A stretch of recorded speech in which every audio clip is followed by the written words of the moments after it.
Bon dimanche, chers membres. Nous vous souhaitons bon dimanche. Encore aujourd'hui, nous nous retrouvons pour terminer la semaine et commencer une autre. Merci de la confiance. Nous sommes toujours dans notre cadre, le cadre informatif, le cadre des patriotes, notre espace.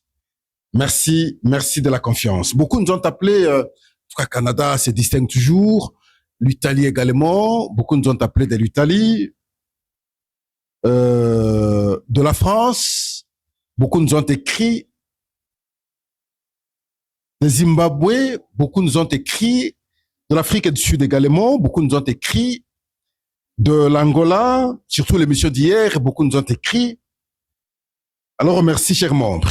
On est toujours ensemble parce que l'objectif premier de cet espace, c'est défendre les intérêts du pays. Ce n'est pas les individus. Parce que nous restons dans la philosophie d'Héraclite d'Éphèse. Tout coule, tout passe, rien ne demeure. Les individus passent. Mais c'est notre pays qui reste. Et nous devons le défendre très valablement. Pour la défense de ce pays, dans le contexte actuel, nous savons dénoncer l'agression rwandaise sur le Congo. Aujourd'hui, le Rwanda est sur le Congo, avec conséquence, nos frères et sœurs entre leurs mains et passent des moments difficiles. Voilà pourquoi de temps en temps, à travers notre émission, au début de l'émission, nous essayons de rester en intelligence, en communion avec nos frères et sœurs. Qu'ils aient toujours le courage. Qu'ils gardent toujours l'espoir de lendemain meilleur. Certes, ils ont vécu tout ce qu'on peut imaginer de cruauté dans la vie d'un homme. Les assassinats, les viols, les tortures, toutes sortes de dégradations humaines, ils ont vécu. Déconsidérés totalement. Malgré cela, nous savons dire, tous on est ensemble pour une cause qui est commune, la libération de notre pays, quel que soit le prix, nous allons le faire. Nous savons le dire.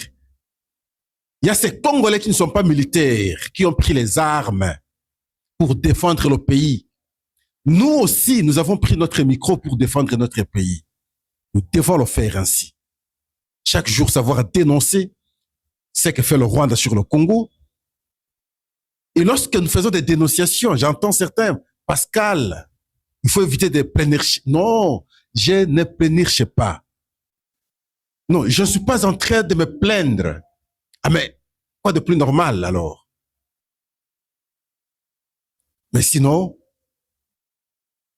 la posture adoptée est de défendre notre pays. Alors merci, chers membres. La première question d'analyse, c'est cette déclaration de l'opposition C64 qui annonce une marche pacifique le 15 septembre, avec point de chute, le palais du peuple. Nous allons nous poser la question. Avec quel genre de revendications, avec quelles revendications crédibles aujourd'hui? Avec quelles revendications crédibles? Question importante. La deuxième va concerner le service national, qui son travail impressionne chaque Congolais, qui son travail est apprécié par tous les Congolais, que nous continuons à plaider pour qu'ils aient de matériel moderne pour faire correctement le travail, avec de balais, des brouettes, bon, des râteaux, des raclettes. Nous pensons que ce n'est pas facile. La ville est tellement grande, tellement sale, alors dans cette allure, ça risque de prendre beaucoup de temps. Mais ici, nous allons prendre un volet. Dans le cadre de l'assainissement toujours, mais le service national met l'accent également à la nuisance sonore. Volet que nous avions beaucoup insisté ici, où nous étions en train d'expliquer le sens élargi de l'assainissement. Et là, nous sommes satisfaits, nous allons travailler, nous allons analyser ensemble avec vous ici pour chercher à comprendre, sinon aider en même temps le service national, comment encadrer cela. Comment encadrer cela. Nous serons à la foire internationale de Kinshasa. C'est depuis hier, samedi 15 août alors. Il y a eu ouverture de la 48e édition foraine de la Fikine. Ah, c'est terrible, c'est déplorable. Allez-y voir la Fikine. D'un côté, il y a un camp de la police, de l'autre côté, c'est des bars seulement. Et on dit, c'est une foire internationale. Question importante à pouvoir analyser également. Mais à la fin, nous serons dans le Haut-Katanga pour parler du déplacement du gouverneur Martin Kazembe à Namibie.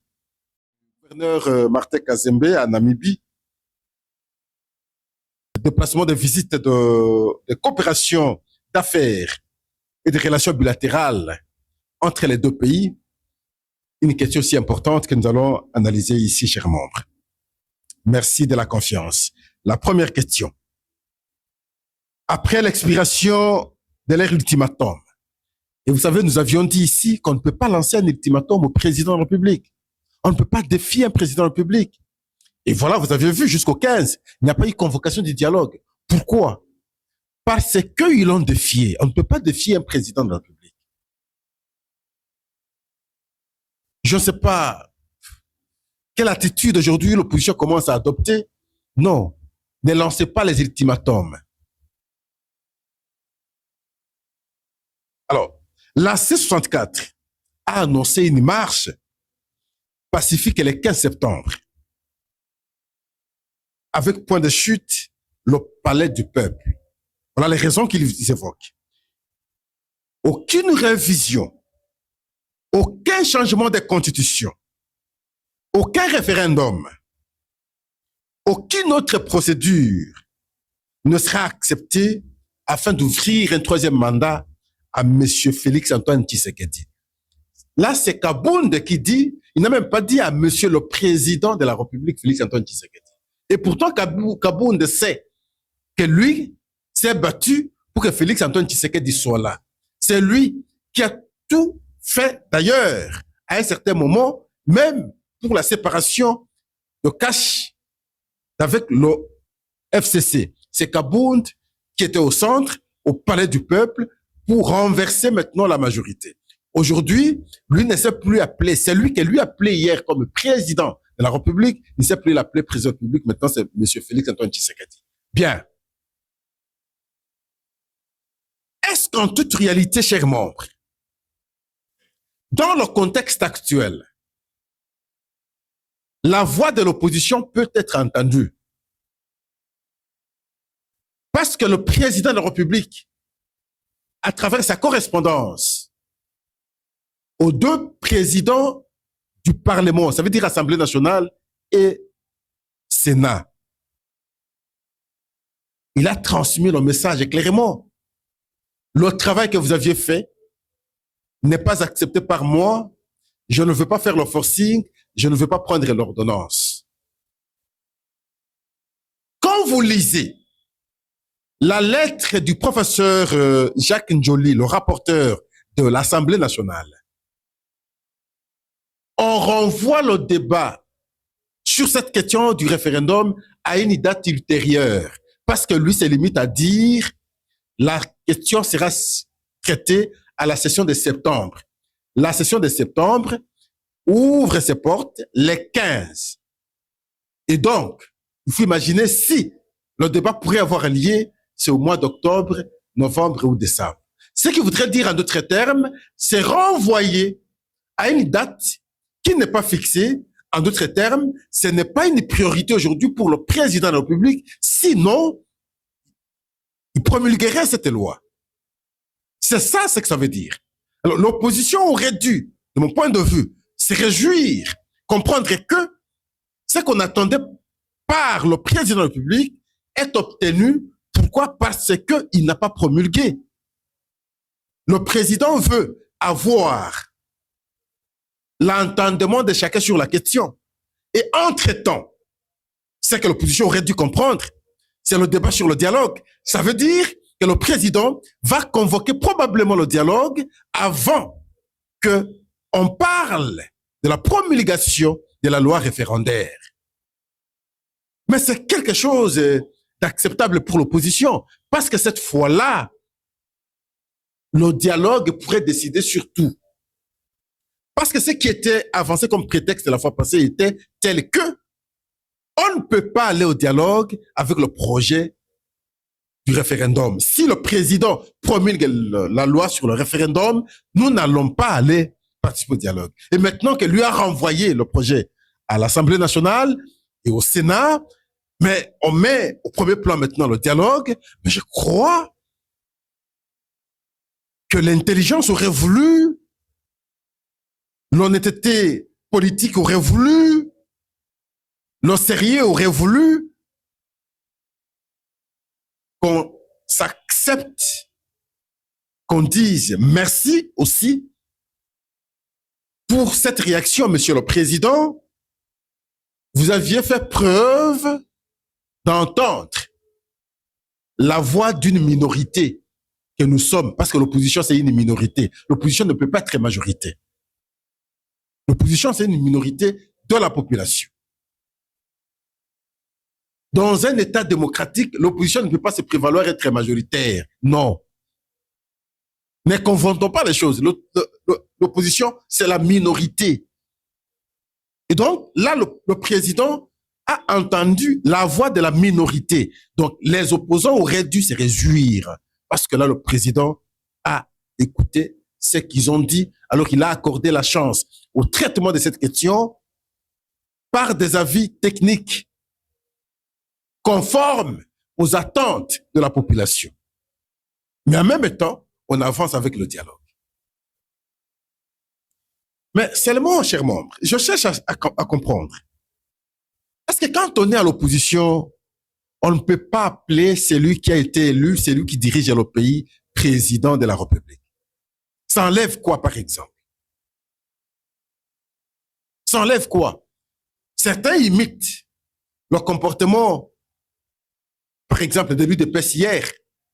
Non, ce n'est pas encouragé lorsqu'on n'appelait pas Kabila à son temps président. Mais souvenez-vous d'une chose, le cas Kabila, c'est parce qu'on l'a récusé.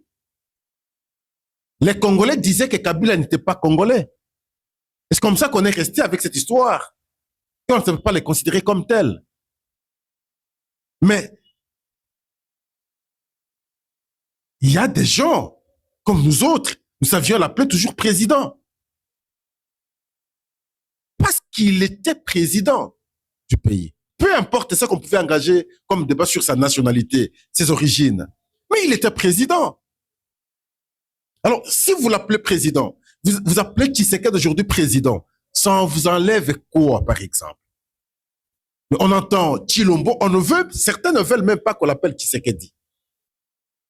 Mais c'est un président de la République, c'est un chef de l'État, Tshisekedi, Tshilombo, Félix Antoine, mais ce n'est pas compliqué. Vous pouvez faire passer votre message tout en étant élégant dans l'expression. Ça ne nous enlève rien du tout. Le président de la République, le chef de l'État, Félix Antoine Tshisekedi Tshilombo, et alors quel est le problème? Voilà. Est-ce que cette marche a ce sens d'être pour revendiquer quoi en réalité? Et vous sentez, lorsqu'il parle d'aucune révision constitutionnelle, d'aucun changement de constitution, aucun référendum, donc vous comprenez substantiellement qu'il manque des raisons pour justifier la marche. C'est ça la réalité.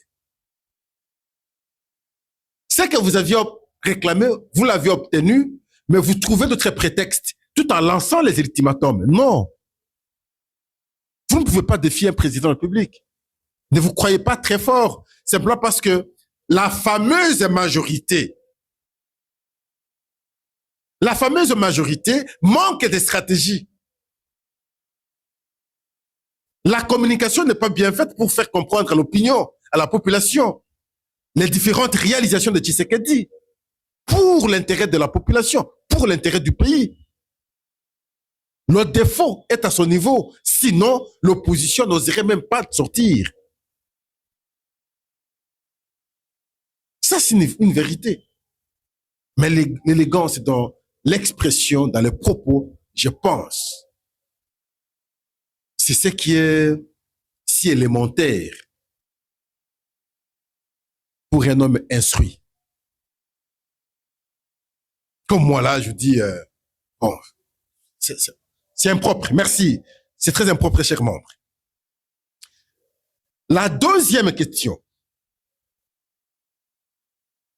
pour le service national. Deuxième question pour le service national. Lutte contre la nuisance sonore et embouteillage dans la ville de Kinshasa. Le service national fait un travail apprécié par les Congolais, par les Kinois. Aujourd'hui, là où ils sont passés, ils ont assaini l'environnement. Maintenant, c'est propre, maintenant, c'est apprécié. Nous disons, et nous savons le dire pratiquement chaque jour, oui, c'est très bien, mais ils travaillent durement. Pourquoi? Parce que avec le matériel mis à la disposition de ces jeunes bâtisseurs, ce matériel n'est pas adapté. Il fallait un matériel moderne. Il fallait des engins pour faciliter le travail. Là, il le faut manuellement et c'est pénible. Pour le suivi, nous avons suivi aussi le général Kassongo, nous rassurer qu'on va créer une unité qui va faire le suivi. On attend cette unité parce que je suis passé hier vers Massina, là où le travail a déjà été fait, mais le comportement des gens laisse à désirer. Vraiment, le comportement laisse à désirer. On vous a rendu l'environnement propre. Vous voyez que les gens sont habitués avec la saleté et sont toujours tentés de revenir à leurs mauvaises habitudes. Et là, ce n'est pas très bien. Il y a une passerelle à Massina. On a mis des séparateurs. Mais les gens préfèrent sauter les séparateurs au lieu de prendre la passerelle pour traverser le boulevard, avec beaucoup de risques. Autant au niveau des limités, à la 12e rue, il y a une passerelle à la 3e rue. Mais les gens préfèrent traverser le boulevard avec tous les risques possibles, avec beaucoup de conséquences. La première conséquence, c'est que ça crée des embouteillages et alors qu'il y a une passerelle. On ne sait même pas les exiger de prendre la passerelle. On laisse et on voit les gens traverser avec tous les risques possibles en créant des embouteillages. Autant au niveau de la 7e rue, c'est la même chose. Curieusement, là, il y a même la police de circulation routière incapable, qui n'a même pas d'autorité à pouvoir imposer maintenant à la population à prendre maintenant la passerelle au lieu de traverser et prendre beaucoup de risques tout en créant des embouteillages. Oui, le travail bien apprécié. Je vous laisse suivre cet élément de service national. Au niveau de Kimbuta, là, ils annoncent non seulement l'assainissement dans le sens de détruire ce qui était construit anarchiquement, mais ils informaient en même temps le public, les églises et les bars, de faire attention avec la nuisance sonore, surtout à cette période de rentrée scolaire. Une telle mobilisation, j'ai aimé. Ici, on parle de lutte contre la nuisance sonore. Je veux rappeler ici que quand vous prenez l'édit de l'Assemblée provinciale de Kinshasa, l'édit 003 par 2013 fait allusion à la nuisance sonore. Mais l'application a toujours posé problème. Alors, je me pose la question. Comment on sera régulé cela pour que, à l'intérieur de nos quartiers, dans les avenues, les gens respectent alors cette mesure? L'unité que nous a promis le général Kassongo, ce n'est pas encore mise en place. Mais la rentrée scolaire, c'est dans 2 jours. Avec notre police installée dans nos sous-siat, ainsi de suite, incapable de faire le travail. Je dis bien incapable de faire. Et parfois, ils sont complices avec ces gens. Je me pose même la question, monsieur l'inspecteur provincial, comment vous pouvez accepter un policier ou deux rester longtemps, plus de 4, 5 ans, 6 ans, dans un même poste sans être déplacé? Il s'est familiarisé avec tout le monde. Il n'a plus d'autorité, il n'a plus de décision. Il prend du chanvre d'ailleurs avec le brigand. Il prend ce qu'on appelle à Kinshasa ici les ododos avec les brigands. Comment on peut espérer obtenir un bon travail d'une telle police? Pourquoi la rotation n'est pas permanente? Pourquoi un policier ne peut pas faire juste 5 mois et puis se déplace, il va ailleurs, ainsi de suite? Pourquoi des années, plus de 5 ans, plus de 6 ans, dans un même poste? C'est pas possible. Dans ces conditions, c'est difficile d'avoir la sécurité. Voilà. Aujourd'hui, ces mesures de service national ne sont même pas suivies par la police afin qu'une application intégrale soit observée. Rien du tout. Voilà pourquoi je dis, le problème est à son niveau.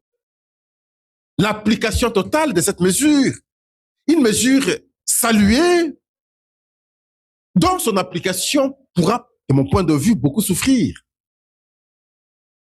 Sinon, nous allons voir comment on va gérer cette question. Autant pour les embouteillages, comme je parlais ici, sur le boulevard, au niveau des limités, ainsi de suite. Mais il faut une bonne régulation. C'est la discipline seulement, c'est l'ordre qui manque. Il n'y a pas autre chose. Les embouteillages dont on parle ici, c'est l'ordre qui manque. Le jour où nous aurons l'ordre, où on sait discipliner le conducteur, où on sait discipliner également la population qui ne peut pas traverser en désordre, je crois que nous aurons la fluidité. C'est cela ce qu'il faut faire. Alors on attend service national qui nous met quand même dans l'espoir jusqu'ici. Nous allons à la foire internationale de Kinshasa, le 3e point, chers membres. C'est hier, samedi 15 août 2026. Il y a eu l'ouverture de la 48e édition foraine de l'Afikine. L'Afikine reste un rendez-vous important pour notre ville de Kinshasa. Un espace où se rencontrent les entreprises, les entrepreneurs, les exposants et la population, mais aussi un lieu de promotion de notre culture, de nos talents, de nos savoir-faire. Oui. Mais quel est l'état de l'Afikine aujourd'hui? Si hier, l'Afikine pouvait être considérée comme un lieu de rencontre entre les entreprises, les entrepreneurs, les exposants, la population. Un lieu où on pouvait, bien entendu, exposer nos cultures, nos talents, nos savoir-faire. Est-ce qu'aujourd'hui, l'Afikine remplit ces conditions? Toutes les conditions évoquées ici, chers membres, et quand vous allez à l'Afikine, vous ne trouverez aucune. Et donc, on ne peut plus parler de la foire internationale.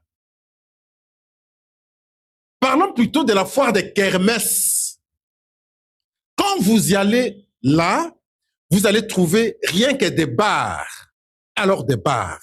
J'ai vu le directeur général de la FICIN hier faire des tours parce que j'étais sur place et là je me suis dit mais finalement, est-ce qu'on comprend ce qu'on fait? La mission qu'on vous envoie remplir pour l'intérêt de la nation. Est-ce que vous comprenez ce que vous êtes appelé à faire? Quand vous arrivez à la FICIN, il y a deux parties. Une partie occupée par la police. C'est un camp de la police. Une autre partie, c'est les bars, des kermesses. C'est tout. Il n'y a pas des endroits où on expose les produits. Il n'y a pas des endroits où on voit les entrepreneurs. Il n'y a pas des endroits où bon, la population peut dire je suis là pour voir comment telle entreprise expose ses produits. Ça n'existe pas à la FICIN aujourd'hui. Ça n'existe pas, ça c'est pas une FICIN. Et regardez, c'est à quelle période on parle même de la fameuse ouverture. Mois d'octobre, à 2 semaines de la rentrée scolaire. Ça veut dire qu'il n'y a rien d'intéressant. Rien d'intéressant, en fait. Là-bas, il n'y a rien d'intéressant. La foire internationale de Kinshasa est restée des noms. Je me pose même la question, comment on peut nommer un directeur général là? Non. Dites au moins, nous nommons un responsable ou un gestionnaire des bars. Un gestionnaire des bars, oui, il est là-bas. On ne peut pas dire on nomme un directeur général de la foire internationale de Kinshasa comme si la foire existait encore.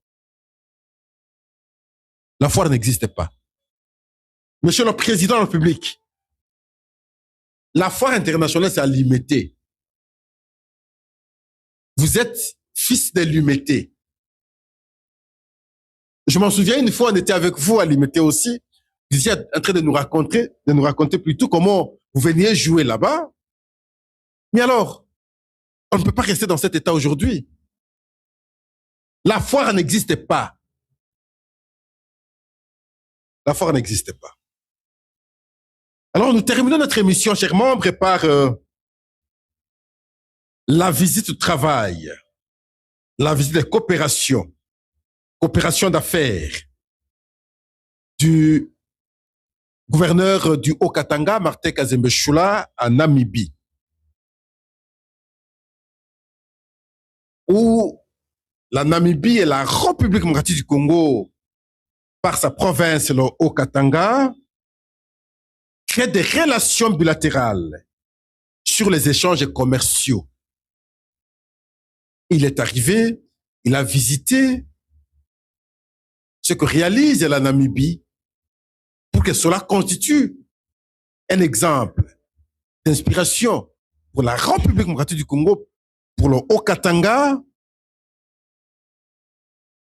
et d'autres échanges sur le plan commercial afin de sécuriser.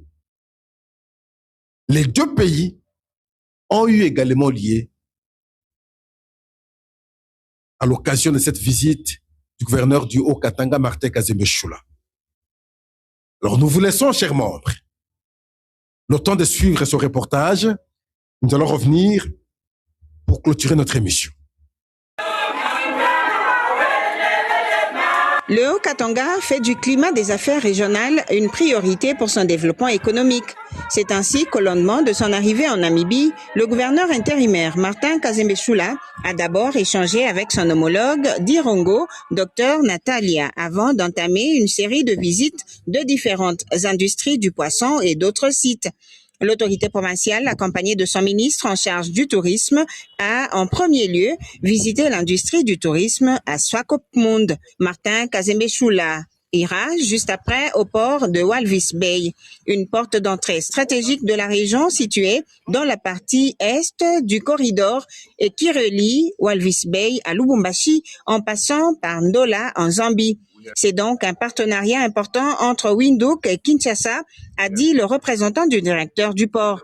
Le gouverneur intérimaire a, de son côté, parlé des échanges d'expériences et des affaires, tout en rassurant la sécurité et l'encadrement des transporteurs exportateurs, selon l'instruction du chef de l'État, Félix Antoine Tshisekedi Tshilombo. L'autorité provinciale a par ailleurs insisté sur la sensibilisation des chauffeurs namibiens quant au comportement à adopter lors du transport des cargaisons de cathodes de cuivre. Et notre président de la République nous a encouragés d'entretenir et de tisser des relations bilatérales entre la province du Haut-Katanga et d'autres provinces. Nous devons nécessairement nous baser sur les échanges commerciaux. Et notre visite d'aujourd'hui, c'est une visite d'affaires et d'échange d'expériences. Toujours sous la conduite des autorités namibiennes, Martin Kazembe Chula fera la ronde de quelques industries de poissons afin de s'inspirer de l'expérience namibienne dans la production, la transformation, la conservation et la distribution des produits halieutiques.